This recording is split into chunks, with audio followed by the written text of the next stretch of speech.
G'day and good evening, everybody. Thank you very much for coming on this wet, drizzly night. Or for those of you who are bunkered at home with your hot chocolates or whatever else, perhaps your popcorn, it's great to have you here. Welcome to the History Effect, which is an event series which is organised and run by the History Council of New South Wales. My name is Dr. Kiera Lindsey.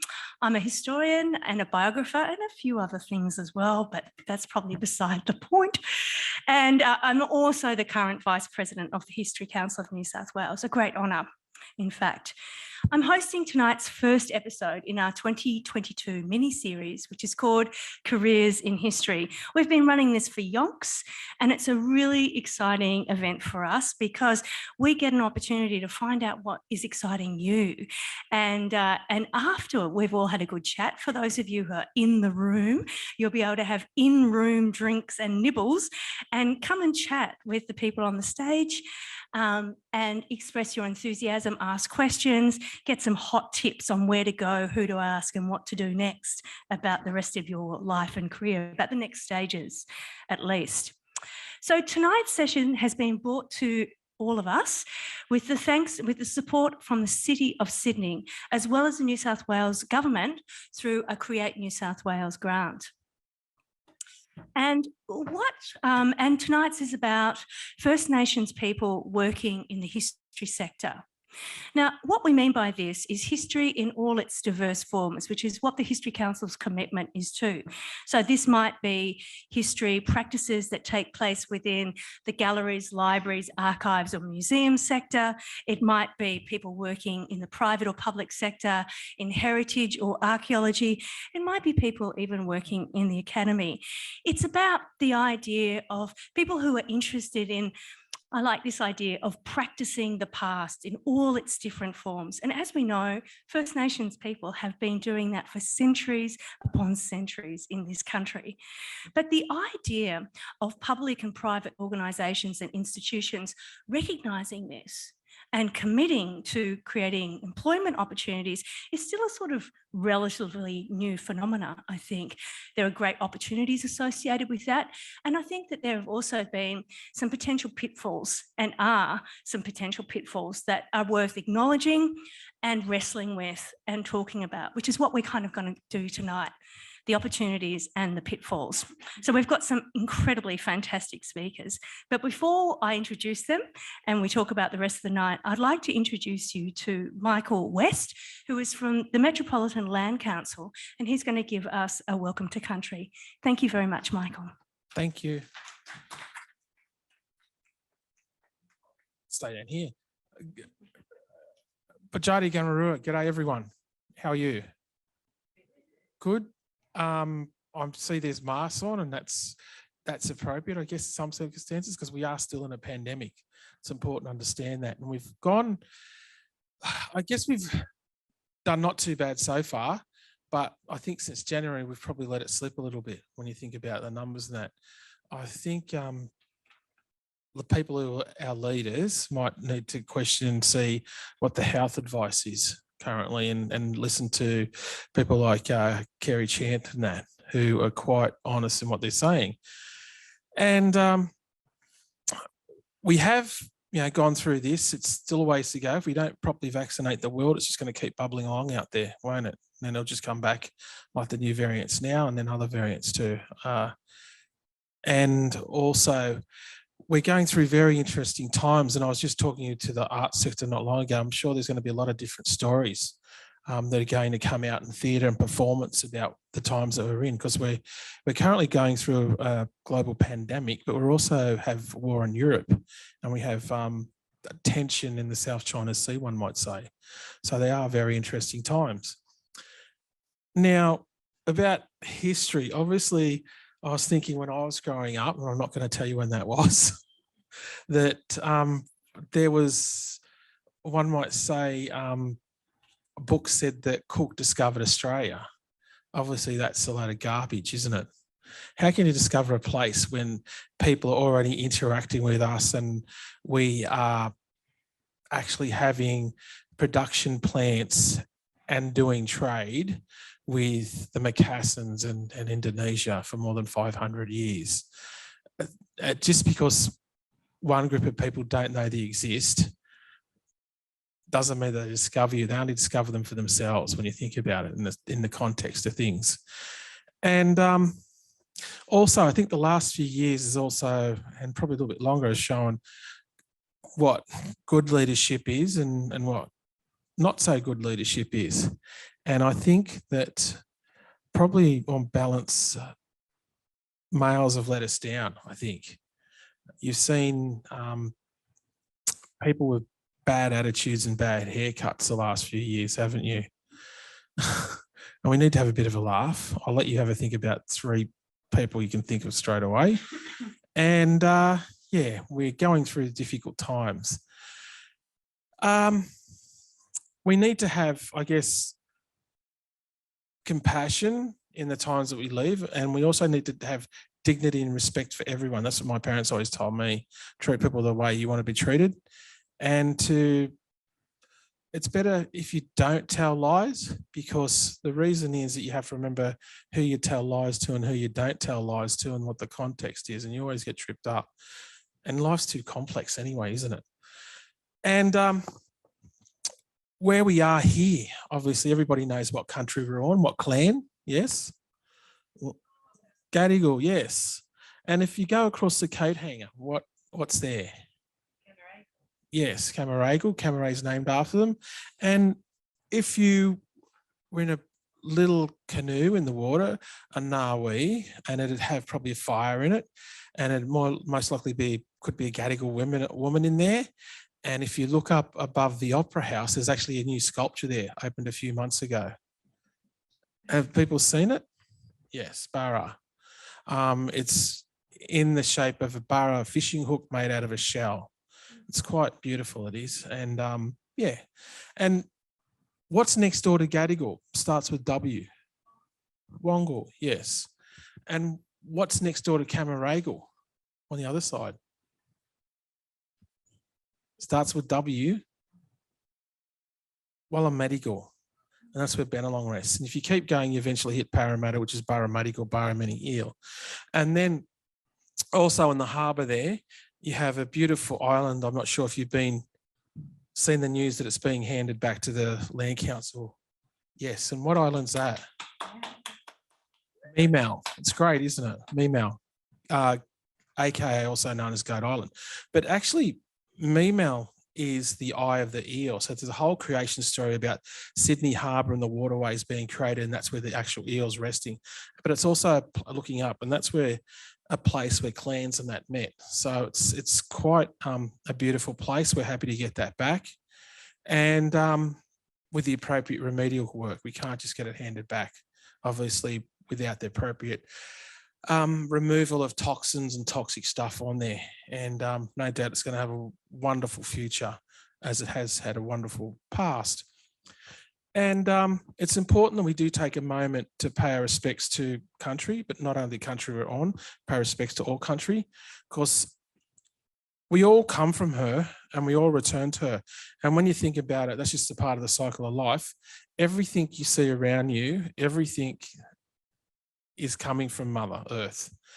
And I think she's been talking to us the last few years, saying a few things to us, hasn't she?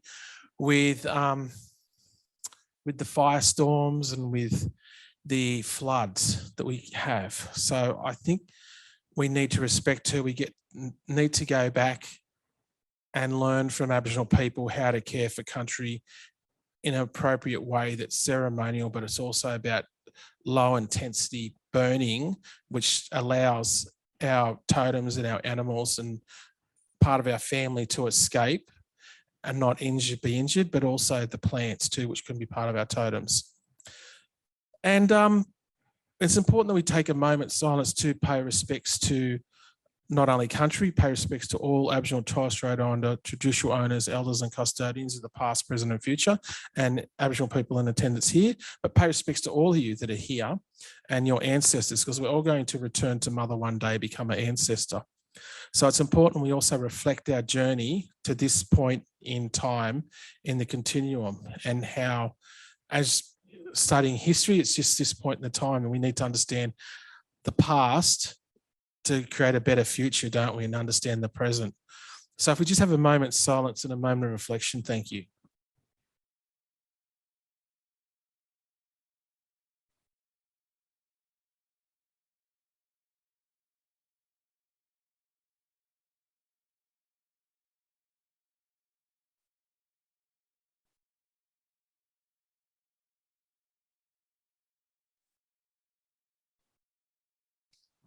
We have the Hawkesbury, Nepean and Georges. These are the aquatic boundaries of our nation. To my Aboriginal and Torres Strait Islander brothers and sisters, we warmly welcome you from the country, the clan, the tribe and the nation you come from. And to all our brothers and sisters, we all belong to that one mob, one tribe humanity. We warmly welcome you from the community, the family, and ultimately, when you think about it, the country we share, this little planet, a blue marble floating through the ever-expanding cosmos. So on behalf of Metropolitan Local Aboriginal Land Council, our members, our board and our elders, we welcome here. It's important we do have conversations, and I think we need to remember that truth is truth, and as told by the victors, isn't it? And it's not questionable whether it's not always the truth, and that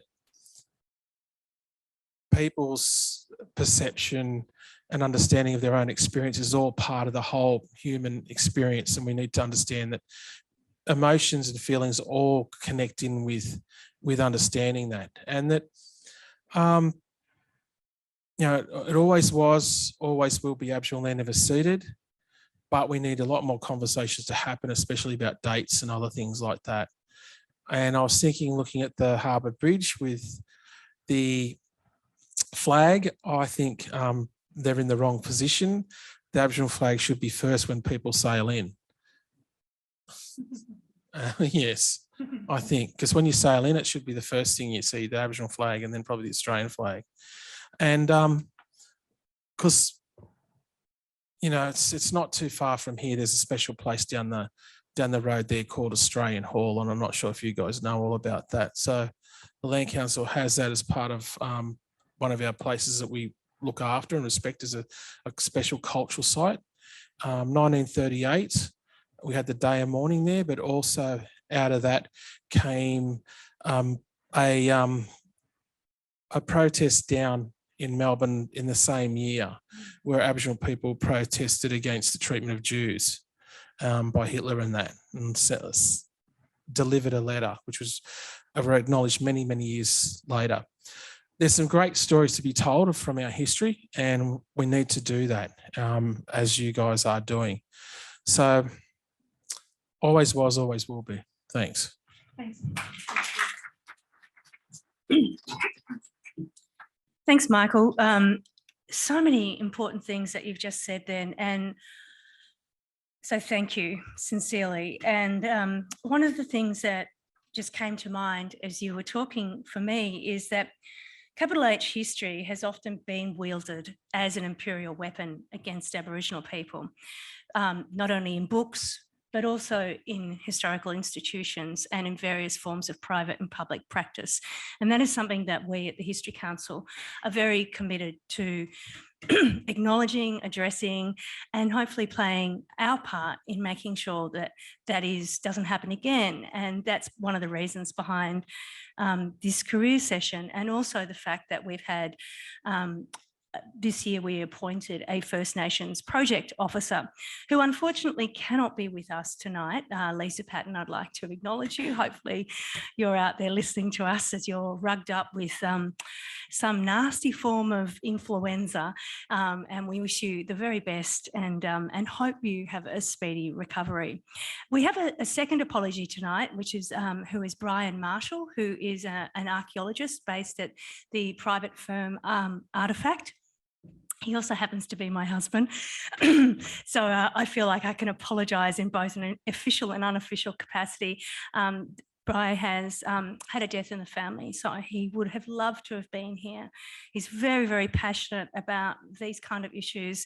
And in fact, you probably would have got a bit of an earful had he been here. So But we have nonetheless an absolutely fabulous group of people who are going to hopefully chew our ears off in different ways. So our three presentations are from Emily McDaniel, Neenah Gray and Dr. Paul Irish. And together they're going to explore the kind of possibilities, but also some of those pitfalls that we've talked about, that we've already sort of touched on. Each speaker is going to talk for about 15 minutes or so, and you'll have an opportunity to ask questions at the end. And those of you who are on Zoom will be able to do so as well. So put your questions into the chat if you're in Zoom, and they'll get fielded up to us, to the speakers. Otherwise, we'll invite those from the floor at the end. So I'd like to start by introducing our very first speaker, Emily McDaniel, who is the Director of First Nations at the Powerhouse Museum. Emily McDaniel is amazing. I've heard her talk quite a few times, and I think we're in for a real treat. She always comes from the heart and yarns and waxes lyrical. She's a curator, a writer and an educator from the Kalari clan of the Wiradjuri Nation in central New South Wales. She currently holds the position of Director of First Nations at the Powerhouse Museum, and is also the curator of Yena Nura La for the City of Sydney. Her practice is centred on truth-telling, which is a key part of what history is in Australia now. Storytelling and revealing histories through the work of Aboriginal and Torres Strait Islander artists and creative practitioners. She consults on curatorship, on cultural narratives, on learning, engagement and interpretation in the public domain, media, museums and gallery sectors. You've probably had some impact with something that Emily has done around Sydney. So Emily, over to you to tell us how you got started in this field, what you've learned along the way, and any nuggets of gold that you'd like to share so far. Thanks, Emily. Waxing lyrically, that's probably a very accurate introduction. So I'll start to wax. When I was invited to speak on history, I felt really nervous. I felt really uncomfortable. My first thoughts were, I'm not a historian. I don't really do history. If anyone said, well, what do you really do? I would say, I do culture, storytelling. So obviously I can be introduced as curator, writer, educator. But over the last 15 years that I've been practicing in those fields, those terms have become somewhat redundant and useless. I would describe myself now as a storyteller. I tell stories, stories that matter, stories that no one really wants to talk about, but we have to speak about. And to tell those stories, they can sometimes eventuate as an exhibition, as a public program, as a learning program, as an essay, as a public arts strategy for the City of Sydney. It could be an experience where I invite 4,000 people to make 4,000 fish a day. It really doesn't matter how we tell the story. It's about telling the story in and of itself. When I think about history, when I was driving in here, reflecting what my ideas are of history, I remember being in high school, and the way we would learn history is that the teacher would have a book and they would write that book on the chalkboard, and you would write what they wrote of what they were reading. And that's how we understood history, by copying verbatim, word for word, without interrogating the meaning and who had written that word. And then once that had been written, you'd start again. So my understanding of history wasn't that favourable. And I think I held that perception until probably my early 20s, when I started to realise that actually what I was doing was history. I just preferred not to talk about it in that way. When I think about what history is to me, particularly what Indigenous history is, Indigenous history is what happened up until yesterday, or maybe just a minute ago. I don't believe in creating these binaries within the way we consider time. Colonial, post-colonial, it's a moment in time. an important moment that brought a huge amount of change for our people. But it's not the only moment we had. We've had extraordinary moments in our lived experience on this country, and we need to ensure that we celebrate all of those moments. So when I think about history and storytelling, it isn't linear. It's quite a chaotic web of things that I find curious. So I came to my career as a curator. When you look at the word curator, it comes from the word cure, which is quite beautiful. To care, to heal, to cure and to care. And I think it also means about caring about something deeply enough to become obsessed with it. And we get to choose what it is that we care about. What I care about is, as I mentioned earlier, facilitating conversations about our past that no one really wants to have. When First Nations people, we talk about our history, actions of our ancestors, we understand what that means. It means responsibility, not blame, responsibility.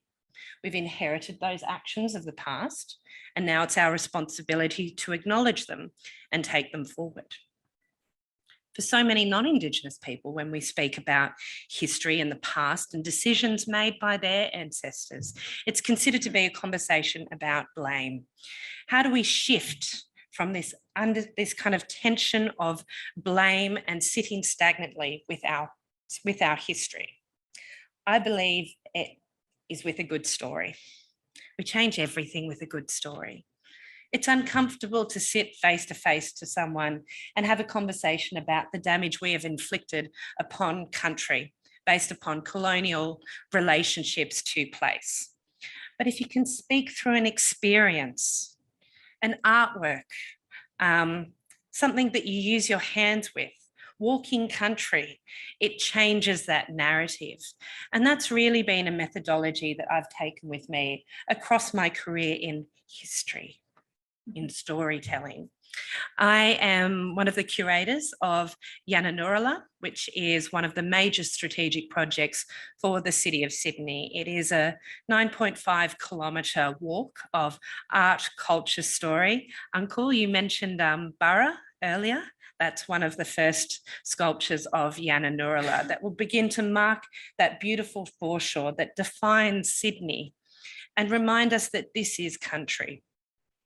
We have a habit, I think, when it comes to metropolitan places. We associate layers of concrete as disconnection from country, that somehow country doesn't quite permeate through the concrete. And that absolutely is not true. We want to find ways to reconnect with country. Walking country reveals stories. I'm actually a really poor researcher. I'm a really bad researcher. Paul, you'll know this. You've had some great opportunities based upon my bad research. I like to work with historians. I find that I become curious. It usually starts with an oral history or a rumour that I've been told by community. And then I'll often work with historians to really support me in finding that information. I find libraries and research very intimidating spaces for me, so I often partner with historians that can support me in that work. And Paul's work was so pivotal for the creation of Yananurala. As Director First Nations at the Powerhouse Museum, it's an inaugural position. The Powerhouse Museum has a 140-year history. And in those 140 years, this is the first time that we have had self-determination in Indigenous leadership. So what does that actually mean? When I think about my role and the museum that I'm now a leader of, I'm reminded that it was never meant to be led by me. We were never meant to be employed there, because by this time, we weren't meant to have been here. 140 years ago, as they projected a museum into the future, it didn't look like us. We've inserted ourselves in a legacy that was intended to erase us. So as we think about the importance of history and reasserting it, to anyone who is considering a career in history, or let's just say storytelling, remember that if you're not seeing the stories that reflect you, then it is your responsibility to tell them, to find ways to tell them. The First Nations Directorate is comprised of brilliant First Nations people working across a number of different areas, from collections, public programs, learning, exhibition, strategy, operations, and administration. A lot of people don't think about going into the notion of curatorial practice with history, but I would say that you're probably already doing it as you're bringing together ideas and stories that reflect a society and an experience. You're already doing curatorial practice. It's simply the consideration of how it connects with an audience. So my role as a curator is to think about the conversations I want people to have in an exhibition space. One of my most recent exhibitions is Eucalyptusdom at the Powerhouse, which is currently showing, that grapples with the history of the museum and how it was implicated and a vehicle for Western growth and development through industry. We were active participants in deforestation, which impacted on the access to traditional lands. We developed a large collection of eucalypt samples, but we can look much deeper than that.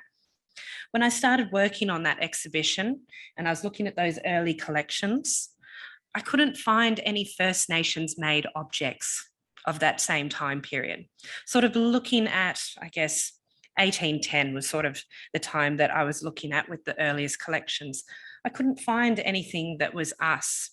Couldn't find anything that was us up until the 1950s.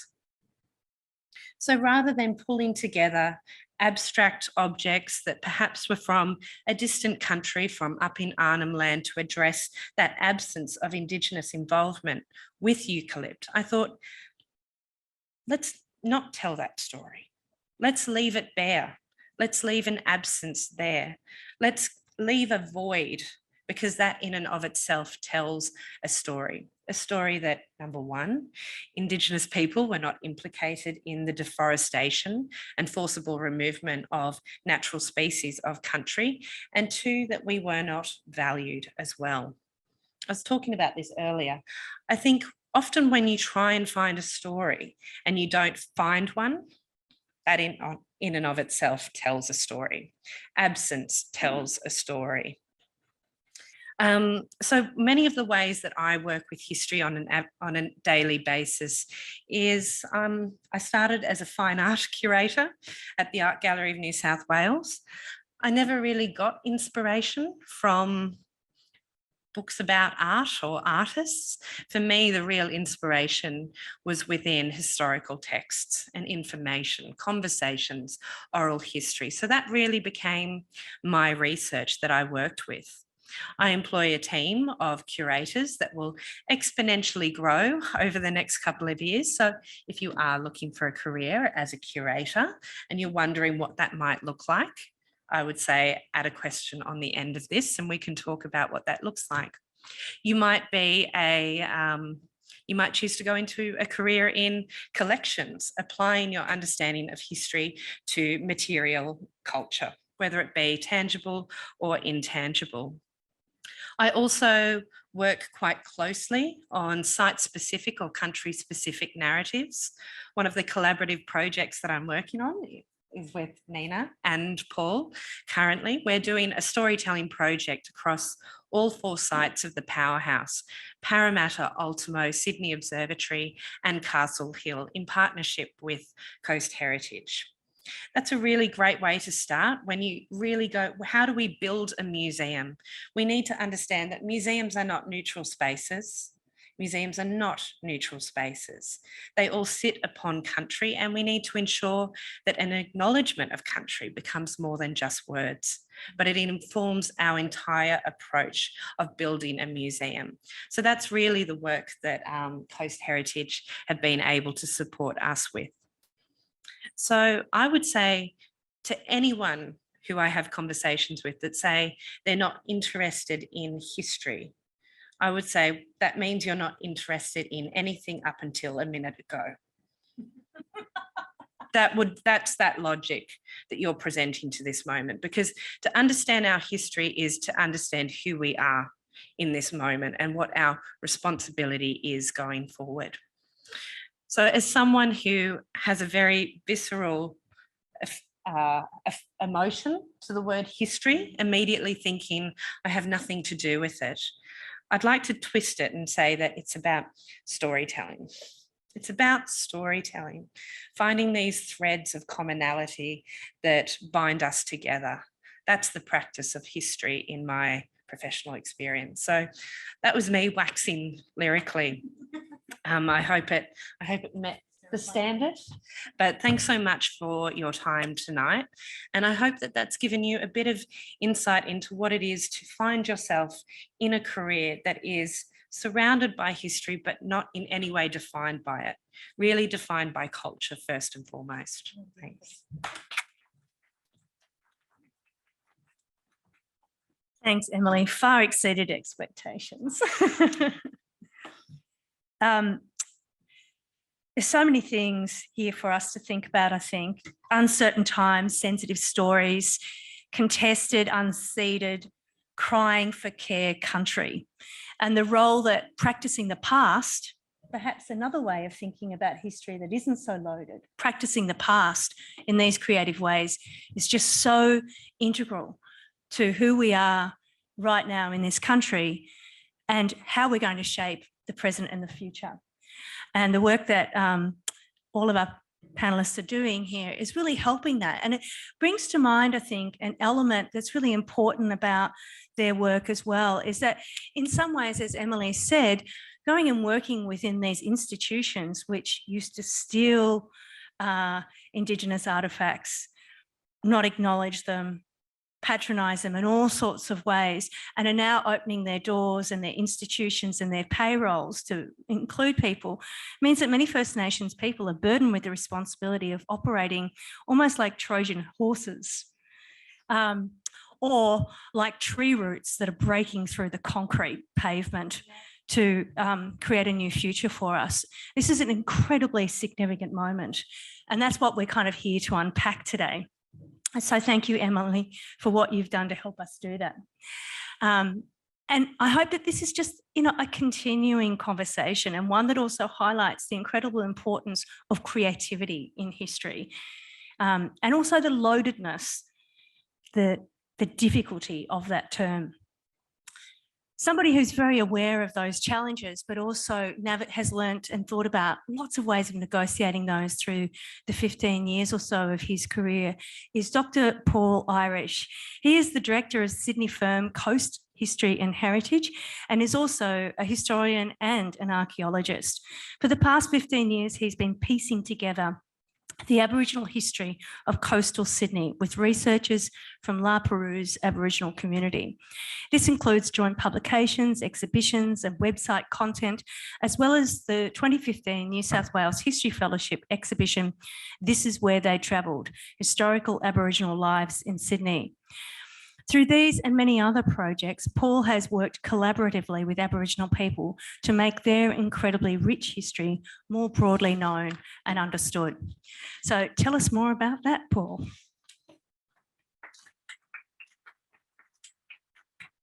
Thanks, Kiera, and thanks for having me tonight. And I'd just like to extend Michael's acknowledgement of traditional owners.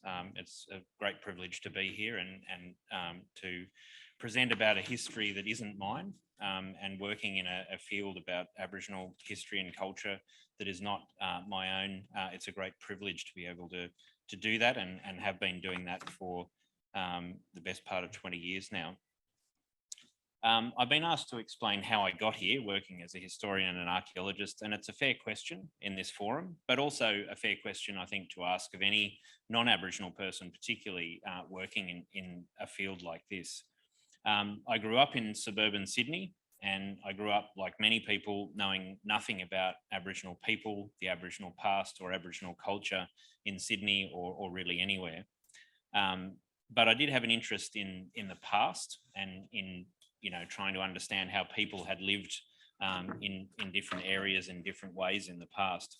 So I found myself at high school studying ancient history, Greece and Rome and areas far away from Australia.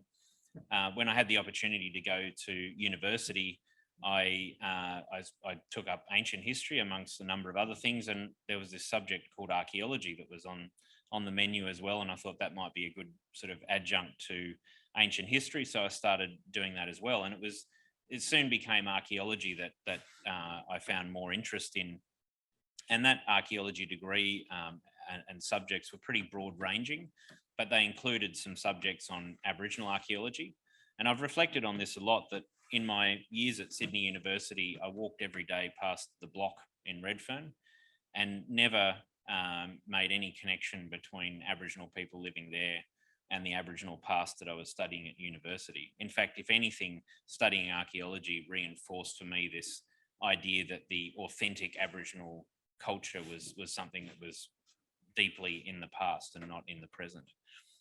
In fact, through most of my university degree, I still had not met any Aboriginal people. So that in itself, I've reflected on how it's possible to be someone learning about the past and the Aboriginal past, particularly in Australia, and not have any involvement or recognition of Aboriginal people who carry that history and the culture. In fact, my first real encounter with Aboriginal history was actually overseas in Denmark, where my mother's from, and I finished my university studies in Sydney, and then decided to take a bit of a gap year and go over and spend some time with my family there, and ended up doing some more archaeological studies. And it was during the course of doing those that I started to read the first fleet diaries that have launched so many people's interest in the Aboriginal past in Sydney in particular. For those who haven't read them, you know, they're obviously deeply loaded colonial accounts of invasion, but they also contain really intimate and quite fascinating portraits of what Aboriginal people were doing in Sydney. As someone who grew up in Sydney, I found that really fascinating. And I was reading also about similar accounts around the country as well. So I came back to Sydney a couple of years later, this is in the late 1990s, as a qualified archaeologist, at least on paper, and started looking for work. And what I've done over the past 20 years in my role as an archaeologist is working in a system we have in New South Wales that of Aboriginal heritage management, which Kiera alluded to has some serious issues, and I'm not going to go into them so much tonight, other than it's a highly regulated system of work, and a lot of people who are graduating with archaeology degrees are going straight into that career in heritage management. And it has its own particular way and problematic ways of interacting with Aboriginal communities and their knowledge and culture. But from the history side, because I hadn't at that point studied history in any formal way, there were three important early experiences about 20 years ago that set me on a path to becoming a historian, and also defining the way that I've worked with Aboriginal people and with the Aboriginal past. The first was working on an archaeological project in far north Queensland in Cape York in Weipa, where I met an Aboriginal elder, Annabry, who's sadly passed now, who really gave me an insight into the ongoing cultural practices and challenges in remote communities that I don't think I would have had in any other way living in suburban Sydney.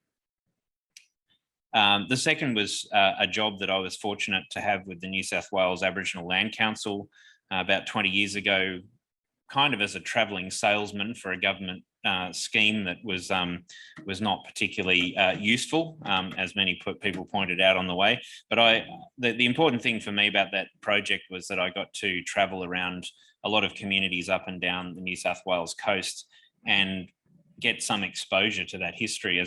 As a young kid, I'd driven up the coast numerous times to see family up in northern New South Wales, never having any concept of the Aboriginal communities who were tucked away at the back of all of those country towns. And that's, I guess, a theme that historians have really got to unpack and help communities to tell is this idea of Aboriginal people's history being hidden away and not seen, because it's definitely something that's been a huge issue in broader understandings of the Aboriginal past.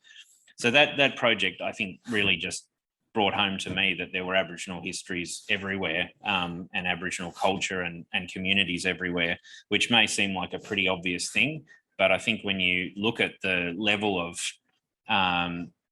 disinformation or complete absence of information that a lot of people still go through, but certainly in that period, it's really important to have had those kinds of experiences and realise that there is that richness out there of community. The final one was taking a job after not being very successful in getting archaeological work as a volunteer in a museum, which is now the St George Regional Museum in Hurstville, and working on some curatorial work there and some exhibitions. And I got to meet Uncle Shane Williams from the La Perouse community, whose family had lived, his father in fact had grown up on the Georges River at Saltpan Creek in the 1930s, an Aboriginal settlement there. And he was very generous in sharing that history, and I was fortunate to meet his mother as well, and really get an insight into the fact that there were people living in Sydney who had deep connections to Sydney, who've never left. And this is really in the recent past that Aboriginal people were living in Aboriginal settlements around Sydney. It's really not that long ago. And for someone who grew up in Sydney, that was really fascinating to know. And it just launched me on a very vigorous reading campaign, trying to understand and read about the history of Sydney and trying to understand how I could not have known about that having grown up there. I then, soon after, in 2002, got my first opportunity to do a historical research project. At this stage, not having any formal training in history, it was just through archaeology. And that was at Sydney Olympic Park, where I was one of two people to set up the Aboriginal History and Connections program in 2002 with Wiradjuri researcher Suzanne Ingram. And the program ran for several years. It was a good model of collaboration because we were both equal partners in setting up the program, and it also had a lot of collaborative community engagement and sort of publicising findings of our historical research there. So I guess in some ways that sort of set a bit of a template for what I would do later. And when this ended in 2005, I looked around for what to do next. I was still working as an archaeologist, but wanted to do historical research as well. And particularly around Sydney. So I started the catchily named Sydney Aboriginal Historical Places Project, which was me researching whenever I had time. And I was trying to map and define places, this is sort of coming from a more archaeological perspective, that Aboriginal people had used around Sydney after the arrival of Europeans as a way of kind of demonstrating, I guess a bit like the massacre map that the University of Newcastle has been doing, being able to put sort of dots on maps and show that something was happening there. And so that was sort of where I was coming from embryonically with that project. But I was looking around for someone to work with on that with me. And this was all just sort of volunteer research at this point. And Michael Ingrate from the La Perouse community was put forward by some of the senior people there as someone who might have an interest. And that really launched a 15-year collaboration that's ongoing with researchers from that community. Michael and I spent several years researching that history, and I gained hugely from his deep community knowledge as well. It led me to actually get a qualification in history through doing a PhD, and then leading to a collaborative exhibition that Kiera mentioned called This Is Where They Travelled, which profiled 10 Aboriginal people living around the Sydney region from the 1790s to the 1940s, and how their movements traced their traditional country. For me, that was a really amazing experience because I got to work researching history with descendants of some of these amazing ancestors, and also to put the experiences of those ancestors into an exhibition and telling those stories in their own words rather than it being mediated through myself. And since then, I've really been looking for opportunities to research and write collaboratively. I've got an ongoing association with the La Perouse-based Gujaga Foundation, who auspice language, culture and history research in the community. And pleasingly, I'm increasingly not the initiator or suggester of projects there. Instead, I'm assisting with projects that are initiated and run by that foundation or which they've been asked to do. And I'm able to provide some support and mentoring for researchers, as well as working with them on a range of projects. In setting up my company, Coast History and Heritage, about 4 years ago, I was aiming to create a way of continuing and growing this collaborative work in a more formal way. It's taken a while, and like everyone over the last couple of years, it's had COVID challenges and other things. But we now have our own office, which is given the physical space to allow 3 important developments. Firstly, and most proudly, we've been able to create a permanent Aboriginal identified historian position, and we were able to engage Neenah at the start of the year. So it's been fantastic to be able to do that and have the physical space to do that, as well as the infrastructure. So we're a small company. We're never going to be a major employer in that way, but to be able to create this position, offer mentoring and training along with my highly experienced fellow historian, Michael Bennett, is fantastic. And we're very excited to see what Neenah does and very pleased to have her on board. And you'll hear more from her in a minute. The second thing is that we're developing a small gallery space in the front of our office for Aboriginal history exhibitions. It's not open yet, hopefully by the end of the year. And it's our aim to develop digital content collaboratively with Aboriginal communities to display in that space, but also for them to have and share and use in their own communities, however they wish. And thirdly, we hope our office becomes a space where Aboriginal people can come to work on projects, whether it's researching an ancestor, cataloguing stone tools from an excavation, or to receive some mentoring, or just to drop in for a chat. And I think looking at the ways that historians like myself can make some kind of contribution to creating opportunities for aspiring Aboriginal historians, there's obviously opportunities for direct and permanent employment, but it's also about providing opportunities in other ways, building capacity in communities to undertake their own research and document their history. Not everyone wants to train and work as a professional historian. And as Emily said, there's a lot of diverse ways that you can be practicing as a historian. In my view, all Aboriginal people are historians as keepers of family and cultural knowledge of incalculable value. It's a really actually a privilege as a historian to be able to sit alongside people and be part of their enabling them to tell those stories. And sometimes all it takes is to demystify a library or to create a website and encourage people to dive in and research their family history.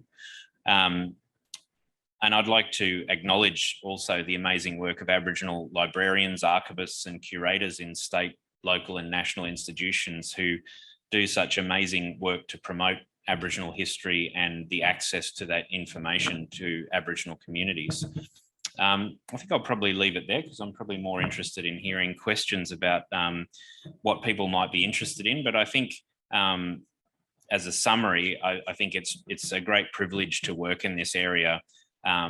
There's a richness to me for being able to do this research with Aboriginal people. I couldn't imagine doing it in isolation. It's quite an interesting thing when I've done talks back in Denmark years ago about doing archaeological and historical work, and people would say, "Oh, don't you find it's it's frustrating not to be able to make all the decisions about what you do yourself?" And I couldn't imagine doing any kind of work without the richness of experience and the privilege to learn from Aboriginal people who, as I said, are all historians, no matter what labels they give, or storytellers, as Emily said. So thank you. Thanks for having me.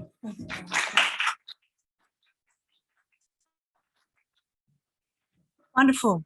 Thanks, Paul. 3 words really ring true for me from your talk: capacity building, collaboration. It's just so important that we meet this threshold moment of pulling those roots up and telling these stories, telling these truths, that we wrestle with collaboration. We acknowledge that it's messy business and it needs to be approached with open minds and open heart. And in fact, the third point that really rings true for me is your curiosity and the importance of curiosity in general. I would argue we're all historians, active or otherwise. We're all involving and finding meaning for ourselves by the way we're connected with other people and with the past and the present, with our families, etc., etc. But I was struck when you were talking by something Bruce Pascoe says in the opening of Dark Emu, where he talks about if you shift your perspective when you're looking at the Explorer texts, if you shift your perspective just a few millimeters, you discover everything in quite a new way. And I think what you've also mentioned there was, and Emily brought it up too, is that schools, for example, have taught us things, but they haven't taught us everything.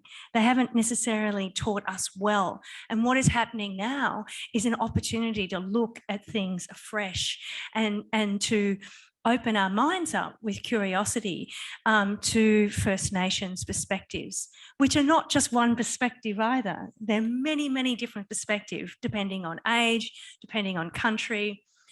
So we're in an incredibly rich moment as well. There are so many possibilities, but it needs to be negotiated carefully and thoughtfully. One of the people who is going to help us learn more about what it's like to be in such a position of possibility and responsibility is Neenah Gray. She's going to show us what it's like to be doing history in practice, because she is one of Paul's new team members at Coast History and Heritage. Neenah is of Kamilaroi, Durrumbul, Noonuccal woman from Queensland. She's currently working at Coast and as a historian while she's completing her honours year at the Australian Catholic University. Her strong sense of ancestry and her thirst for knowledge has been the driving force of her studies and her professional careers. So welcome, Neenah.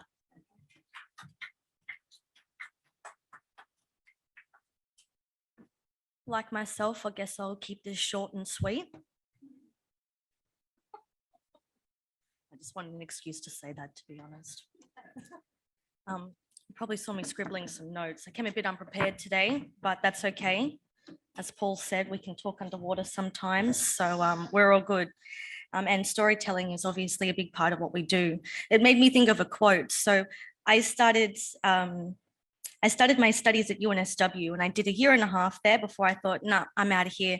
I want to get my teeth into some real ancient history. I wasn't satisfied with high school and I thought, I want to know more about the ancient Near East. So that's what I did. So I've got a background in ancient history, looking at Mesopotamia and Israel. I spent a lot of years studying the Epic of Gilgamesh. I love a good excuse to talk about him, to be honest. And if you ever go through Sydney University, there's a big statue there of him. So just think about me when you go through there. But ironically, USyd is not the place to go and study Gilgamesh. It's Macquarie University, well, was Macquarie University. So I ended up there. And while I was doing my studies with Macquarie, I went to Israel a couple of times and I got fascinated with Judaism. And as much as I was determined not to do Indigenous studies in university because I didn't want to be taught my culture from a white person, no offense, Paul, that's what but that was my experience throughout high school and throughout university. And I thought, I don't want to go and do a 101 again and have someone teach me about my culture. So as much as I tried to feel, as much as I tried to run away from it, I ended up thinking about it all the time. So the very first time I went to Israel, I thought, how amazing would it be is instead of sitting around and singing Jewish songs, that we were actually singing songs in traditional language, or if I had a chance to take people through my traditional country and eat traditional food and have my uncle, go and catch some dugong for you and some turtle. But it made me think about a quote that I learned from a Jewish professor, and his name is Avraham Infeld. And he started to study Jewish history in university at the Hebrew University. And when his dad learned of that, he said he was just absolutely outraged because he thought Jews don't have history, Jews have memory. And that's exactly what we do, is that through our storytelling, through our culture, it's our dreaming, it's our memory, and that's our interpretation of that. So likewise, I'd probably argue that Aboriginal people don't have history, we have the dreaming. And as Emily said, that leads us up until 30 seconds ago, a minute ago. And it's all about this truth-telling. I commended Emily on the way she spoke. It was so beautiful, and here I am tripping up. Anyways, it's all about this truth-telling element as well. That's why we're here. And I guess how we got here, it's a big question. I don't want to get emotional because my mum's in the audience as well. I shouldn't have brought her. But that's how I got here. One of the first things that Paul got me to do when I first started with him, talking about the first fleet journals, was he got me to go through and read them. And they're quite beautiful in their own way, especially when you know a little bit of the history told by community members in Sydney yourself. So when I was working for the Australian Museum last year with Nathan just up there, we got told a story about how Bennelong met with Pemulwuy. There were two, if you don't know who they are, they're two very prominent leaders. And we got told that they had to sort of work out a little bit of business between each other before John McIntyre was speared. That's the story, right? And so as I was reading through the First Fleet journals, you sort of see these stories unfold as well, but from a different angle. And I think the last couple of years has been quite a revolutionary time to be in Indigenous history, because of things like what the Australian Museum are doing, what Emily's doing, what these two people here are doing, and what Paul's been doing for a very long time. So I'm going to get emotional. I saw you cry. Oh, so I'm very lucky to have the mentors that I've had in life, Paul included. You make me start crying here in a second. To be honest, that was probably my time because we're closing up very soon. But I guess my little nugget of gold would probably be to go read the First Fleet journals. They're really good. Go and do that. But as you're studying history as well, likewise, sort of when you read the Bible, you take it as a reflection of that time period, obviously. And you do read in between the lines. I think that's the most important thing to do, is that you also don't take everything literally, especially things like the First Fleet journals. But also, yeah, I don't know. I'm keen for some questions as well, so I'll wait for that. So if you guys have any questions, stop crying, Mum.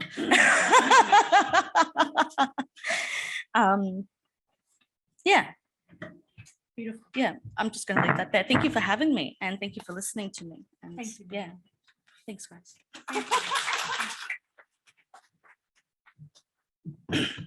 Careful rereading. Careful rereading. Isn't that what it is? Going back over, keeping an open mind, just being sure that, just making sure, don't assume, don't race over things. Keep an open mind as you're reading, and you'll discover new things. And things might jump out of the margins, in between the lines, in all sorts of places, things you thought you've seen or never seen before. Thank you, Neenah. I think, rather, as people who practice the past, whether they call themselves historians or not, people who practice the past are constantly engaged in the act of rereading, and we can't be reminded enough that we need to do so thoughtfully, carefully, and with open minds. So thank you for that beautiful reminder. So we have time for a few questions from all of you. So if you've got a question, please maybe pop up, put your hand up, and just introduce yourself. Let us know who your name is. So we're having a bit of a yarn more than a formal occasion, and then address to whom your question is. Does anyone have any questions? Yes, Mike.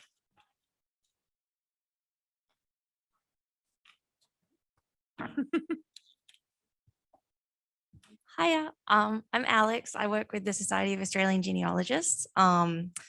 Thank you so much, everyone, for being here. This was an incredible presentation, and it brought up a lot of things that I think we've been thinking about as we think about ancestry and how to connect people with their past. But one of the things, a thread that I kind of picked up from each of you speaking was kind of about barriers, I guess, to entering this field.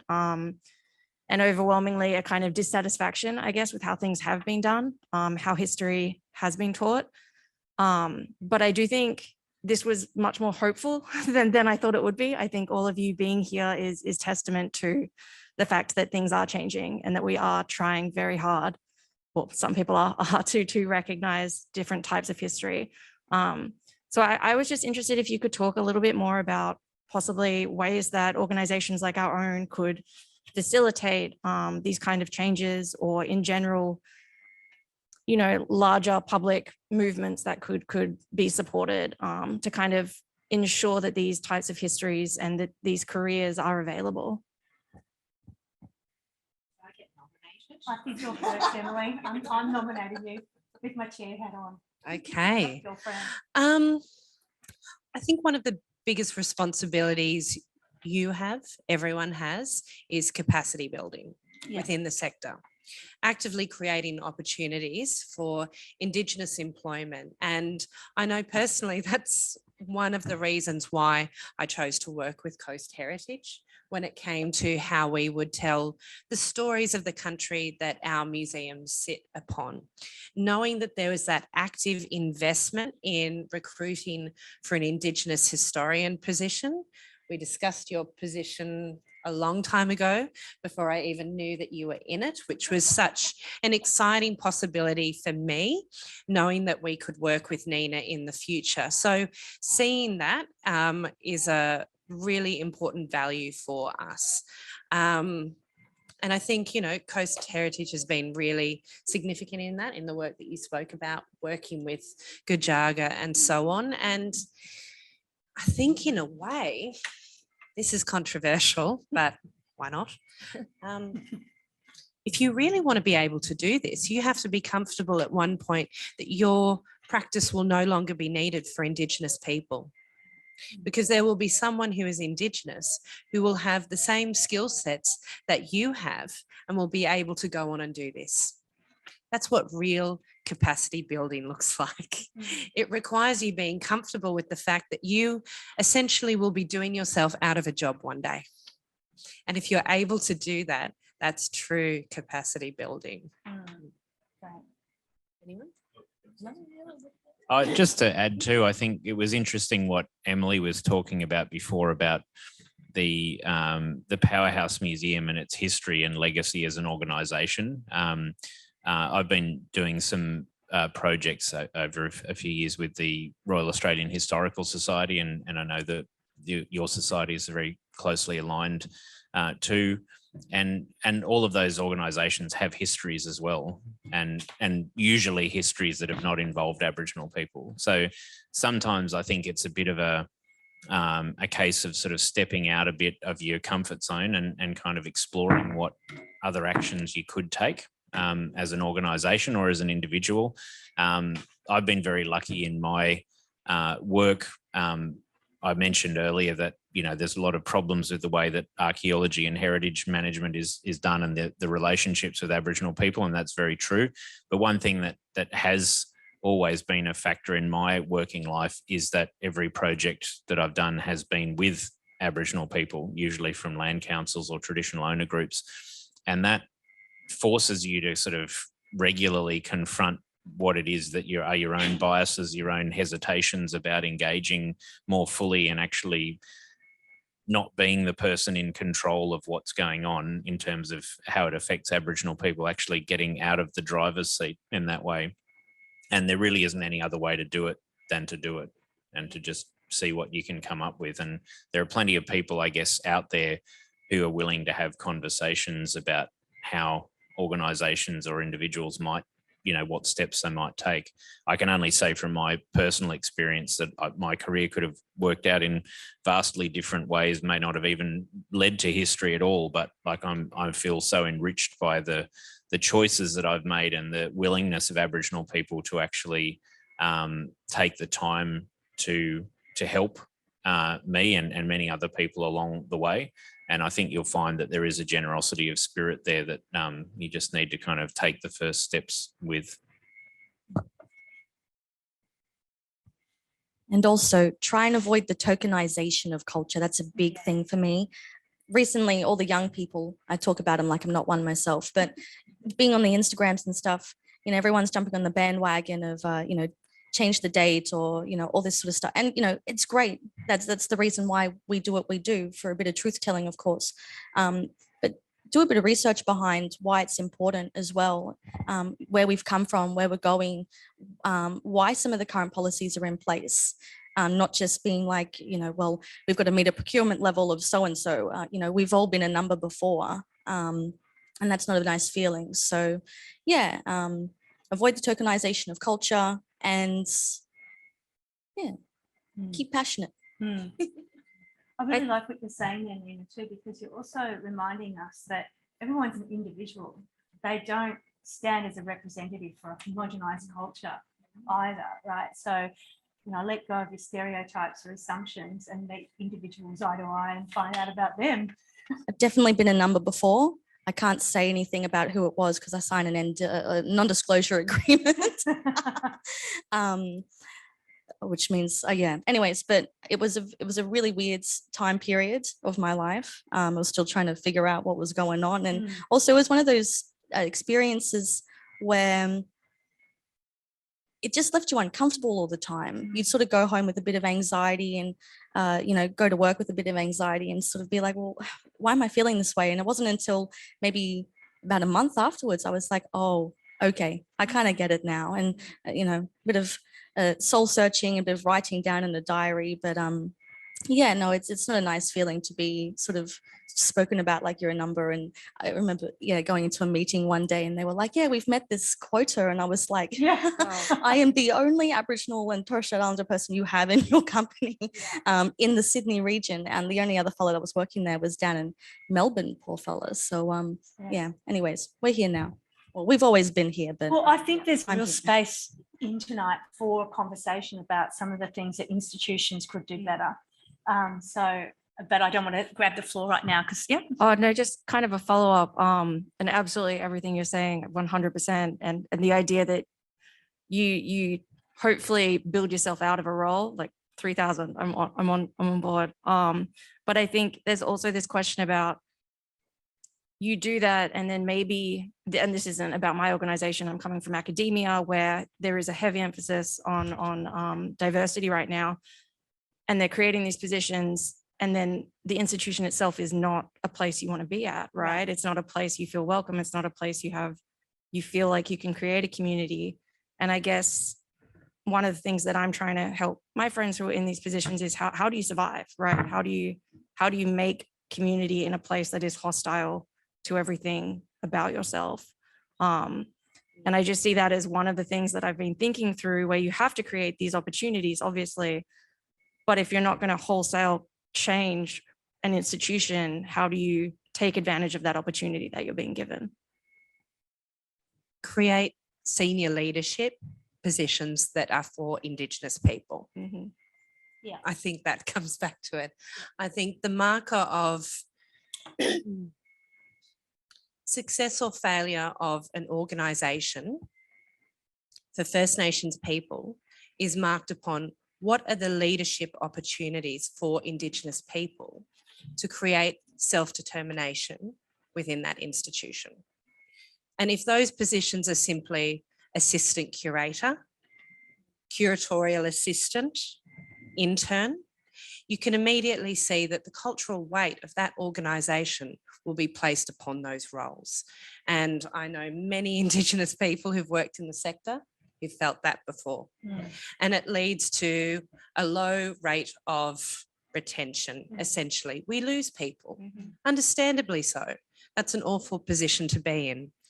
The difference to that is create directors, CEOs, positions for Indigenous people to lead that. Fantastic. Thanks, Emily. I think that's really important, that you know, all of you have spoken, oh, sorry. Yeah, you've spoken about how you're often freighted with this kind of burden of being representative and having to push forward change within an institution, when in fact your agenda is not just for the institution, but for something much greater.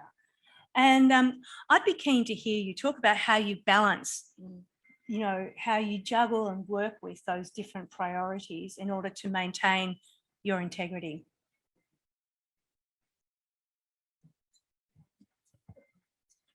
Because it ain't easy, and institutions, I think, need to do more to help you. So how can they? I guess following on from what Emily said as well, so Macquarie University, that's where I sort of did most, like, well, I completed my undergrad there.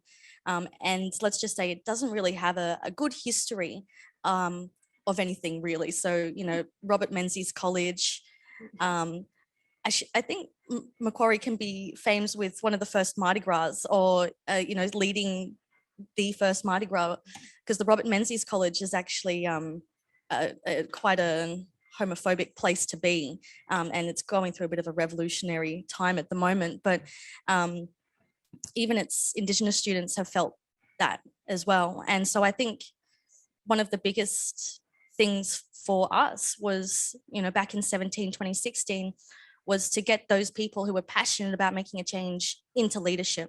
And so we had the Indigenous Students Association. They're still like going strong today, and they're even stronger now than what they were 5 years ago. I came in on the SRC, so I was representing Aboriginal and Torres Strait Islander students, and that was a bloody brawl, I'll tell you that. It was a lot of fun, but you don't realize how racist people are until you're actually in one of those meetings and you're asking for $12,000 for two, you know, Indigenous students to go overseas. And they're saying, no, what about three? And it's like, what's $3,000 going to do? You know, buy them toilet paper over there, God. But that was it. So, and from an institutional level as well, Macquarie University has amped up its game.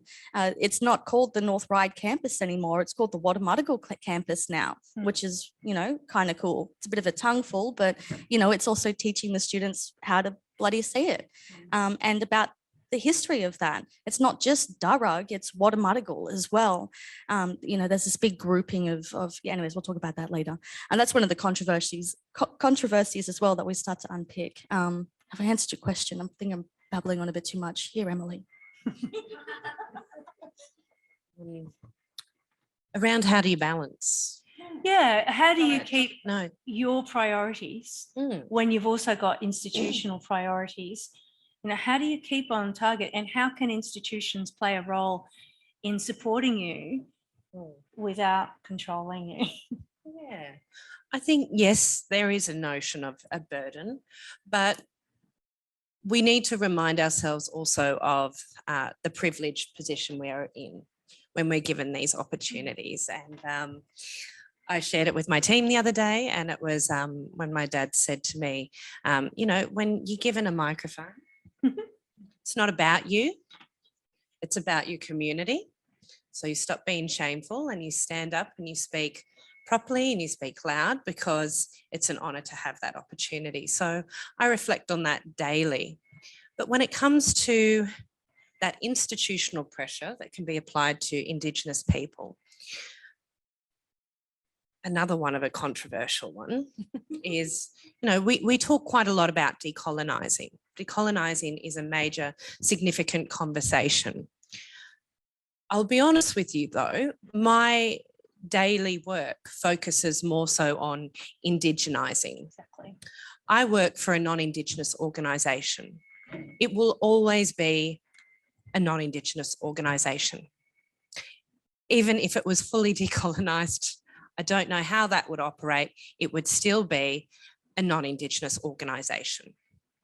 However, my team, I, are dedicated to using the structures of success that were built to diminish us and to see non-Indigenous people succeed. We take those systems that were created to exclude us and we say, thanks so much for doing the legwork.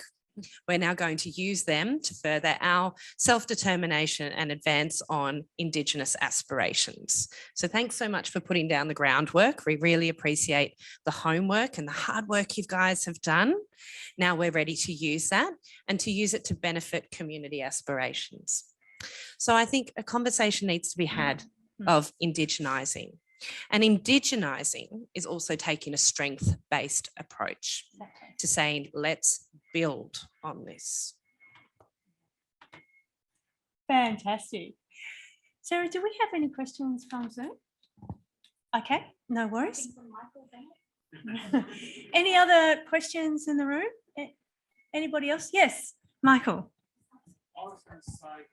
Oh, hang on, we're going to get the microphone so we can have you on Zoom as well. I was going to say with, what's it called? The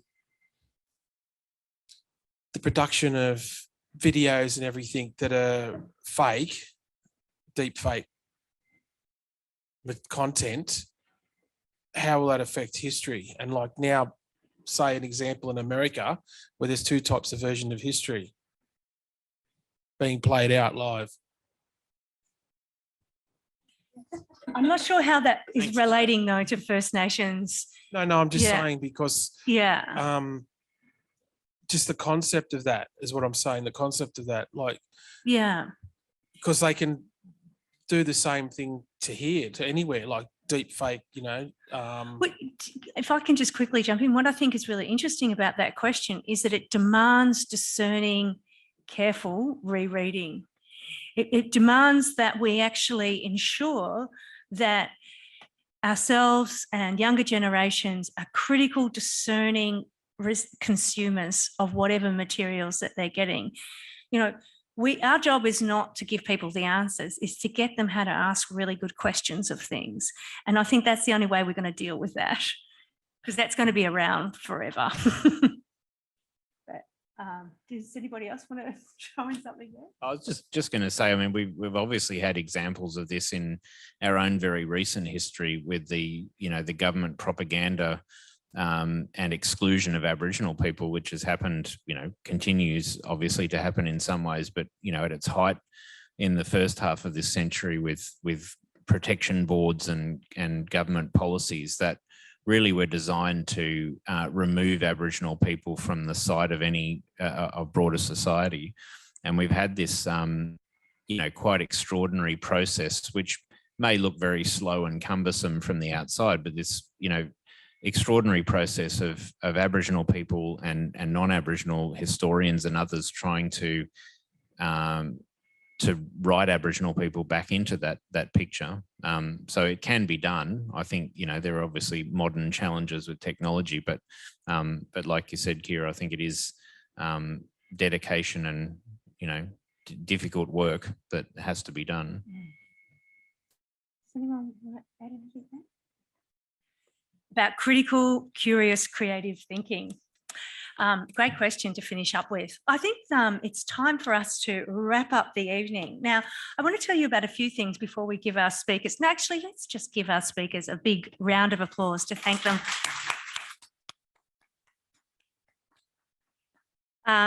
for incredible reflections and at what I think is probably one of the most important things that is happening in Australia right now, an opportunity to revolutionise the way we understand the past, the present and the future in ways that I hope, as Michael was saying, all of our speakers have said, will help us to care for country in the way it so desperately needs to in this country. So just as a way of wrapping up, I do need to give a few thanks. I just want to remind you all that there's a drink and something to eat afterwards so we can all have a chat together, because networking is another really important way that we're going to create and encourage more First Nations people working in the history sector. It's often about, having a good chat, finding a mentor who can help you, getting a tip to speak to somebody else. That's really so important. So stay around and have a drink and a chat and a yarn. So thanks to our three speakers and for the audience coming out on this rainy night, and for the History Council staff, Catherine Shirley, Sarah Swift, and our newest staff member, Lauren Chatter. You all do some wonderful work behind the scenes to make tonight happen, and also to Lisa Patton out there in TV land, in Zoom land. I'd also like to thank all of our 11 cultural partners, and you can find them on our website. Also, just got to let you know that History Week is around the corner. This year, the History Week theme, History Week is in September, and this year the theme is hands-on history. How cool is that? It's just about so on topic. So hopefully that's going to get you all juicy and creative and coming up with some exciting ideas for History Week. And this year, for the first time ever, we're having our annual history lecture out in a region. And we're going to be doing this more often. Every second year, we're going to go and take History Week out to the regions. This year, we're going to Orange, and Uncle Bruce Pascoe is actually going to be the talker, the speaker of our annual history lecture.